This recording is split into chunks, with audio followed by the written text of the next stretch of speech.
بہت عرصہ پہلے کی بات ہے، آسمان ستاروں سے بھرا تھا، ستارے جگمگا رہے تھے۔ شرارتی راکشس جو ان جگمگاتے ستاروں میں انسانوں کو تو نقصان نہیں پہنچا سکتے تھے، مگر وہ اس انتظار میں ضرور تھے کہ کبھی نہ کبھی اندھیرا ہو اور وہ دنیا کو تباہ کر دے۔ دوسری طرف ایک جادوگر پری جو دنیا پر حکومت کرنے کا سوچ رہی تھی، وہ ان راکشسوں کے ساتھ مل کر دنیا پر حکومت کرنا چاہتی تھی اور اپنی ایک نئی دنیا بنانا چاہتی تھی۔ راکشسوں کو آزاد کرنے کے لیے اسے آسمان سے تارے توڑنا تھے جو وہ نہیں کر سکتی تھی۔ کچھ ہی دور ایک خوبصورت سی راجکماری تھی جس کو ستاروں سے بہت محبت تھی۔ اس کی اس محبت کو دیکھ کر اس کا نام ستارہ رکھا گیا۔ اس کو سب شہزادی ستارہ کے نام سے پکارا کرتے تھے۔ رات کو شہزادی ستارہ ستاروں کو دیکھا کرتی تھی اور پھر دن کو ان سب ستاروں کی پینٹنگ کیا کرتی تھی۔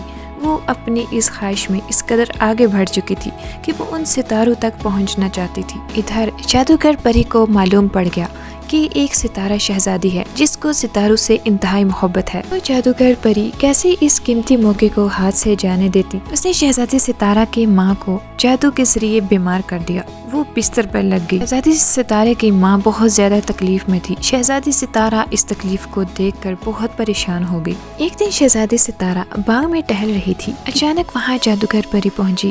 پری نے جب شہزادی ستارہ کو دیکھا تو وہ بہت زیادہ خوش ہوئی۔ وہ شہزادی ستارہ سے باتیں کرنے لگی اور باتوں باتوں میں شہزادی ستارہ کو علم ہوا کہ وہ جادوگر پری ہے اور وہ کچھ بھی کر سکتی ہے۔ شہزادی ستارہ نے چالاک جادوگر پری سے کہا کہ اس کی ماں بہت زیادہ بیمار ہے، تم جادو سے کچھ بھی کر کے میری ماں کو ٹھیک کر دو۔ چالاک جادوگر پری اسی بات کے انتظار میں تھی۔ اس نے فوراً جواب دیا، ہاں ہاں کیوں نہیں، میں تمہاری ماں کو ٹھیک کر دوں گی، پر اس کے لیے تمہیں کچھ کرنا پڑے گا۔ شہزادی ستارہ نے خوش ہو کر فوراً جواب دیا کہ تم میری ماں کو ٹھیک کر دو، میں اپنی ماں کی تندرستی کے لیے سب کچھ کرنے کے لیے تیار ہوں۔ تبھی جادوگر پری نے اسے کہا کہ اگر تم اپنی ماں کو ٹھیک کرنا چاہتی ہو تو تمہیں آسمان سے کچھ تارے توڑ کر لانے ہوں گے، پھر ان کی روشنی سے تمہاری ماں ٹھیک ہو جائے گی۔ پہلے تو شہزادی ستارہ گھبرا گئی، مگر اس کو جب ماں کی تکلیف یاد آئی تو وہ فوراً تیار ہو گئی۔ تبھی چالاک جادوگر پری نے ستارہ شہزادی کو ایک جادو دیا جس سے وہ اڑ بھی سکتی تھی اور ستارے بھی بیگ میں ڈال کر لا سکتی تھی۔ اس طرح شہزادی ستارہ آسمان کی طرف اڑنے لگی۔ شہزادی ستارہ اڑتے اڑتے آسمان پر پہنچ چکی تھی۔ آسمان ستاروں سے چمک رہا تھا، خوبصورت نظارہ تھا۔ شہزادی ستارہ بہت زیادہ خوش تھی۔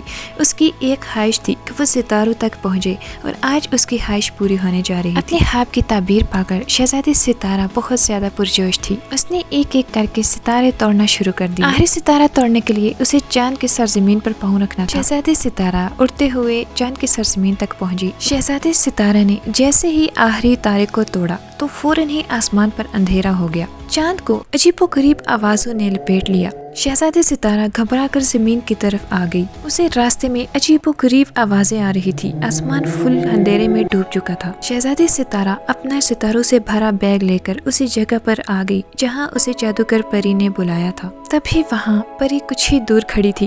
اس نے اس کو یہ سارا بیگ تھما دیا۔ جادوگر پری نے اسے کہا کہ تم اب گھر جاؤ، تمہاری ماں ٹھیک ہو چکی ہے۔ جادوگر پری نے ستاروں سے بھرا بیگ اپنے کمرے میں رکھا اور فوراً جنگل کی طرف چلی گئی۔ ادھر ستارہ شہزادی جب گھر پہنچی تو اس نے دیکھا کہ اس کی ماں زور زور سے چیخ رہی ہے۔ وہ ٹھیک ہونے کے بجائے اور بھی زیادہ بیمار ہو گئی۔ یہ دیکھ کر شہزادی ستارہ بہت حیران ہوئی۔ وہ چیخنے چلانے لگی کہ ماں کیا ہو گیا ہے؟ تبھی اس کی ماں زور زور سے چلائی۔ اس نے کہا، ستارہ تم نے جو آسمان سے تارے توڑ کر لائے ہیں وہ میری صحتیابی کے لیے نہیں تھے، بلکہ یہ جادوگر پری کی ایک بہت بڑی چال تھی۔ جادوگر پری جان چکی تھی کہ تمہیں ستاروں سے بہت محبت ہے، اس لیے اس نے تمہارا استعمال کر کے تمہاری ماں کی قربانی دے کر راکشسوں کو آزاد کر لیا اور اب دنیا کو تباہ کر کے اپنی حکومت کرنا چاہتی ہے۔ ستارہ کچھ بھی کر کے ان ستاروں کے بیگ میں سے ستاروں کو نکال کر آزاد کر دو، ورنہ یہ دنیا تباہ ہو جائے گی۔ ادھر جنگل میں جادوگر پری لگاتار اپنا جادو کر رہی تھی۔ راکشس آزاد ہو چکے تھے۔ وہ جلدی سے زمین پر آ گئے اور جگہ جگہ پھیل گئے۔ جس جگہ جنگل میں جادوگر پری جادو کر رہی تھی وہاں بہت سارے راکشس اکٹھے ہو گئے۔ راکشس اس انتظار میں تھے کہ کب جادوگر پری انہیں اجازت دے اور پھر وہ دنیا کو تباہ کرنا شروع کر دیں۔ شہزادی ستارہ تاروں کو آزاد کرنے کے لیے جادوگر پری کی طرف گئی۔ وہ اس جگہ پہنچ گئی جہاں پر جادوگر پری رہتی تھی، مگر وہاں تو جادوگر پری کا نام و نشان بھی نہیں تھا۔ کچھ ہی دور اسے عجیب و غریب آوازیں سنائی دی۔ یہ وہی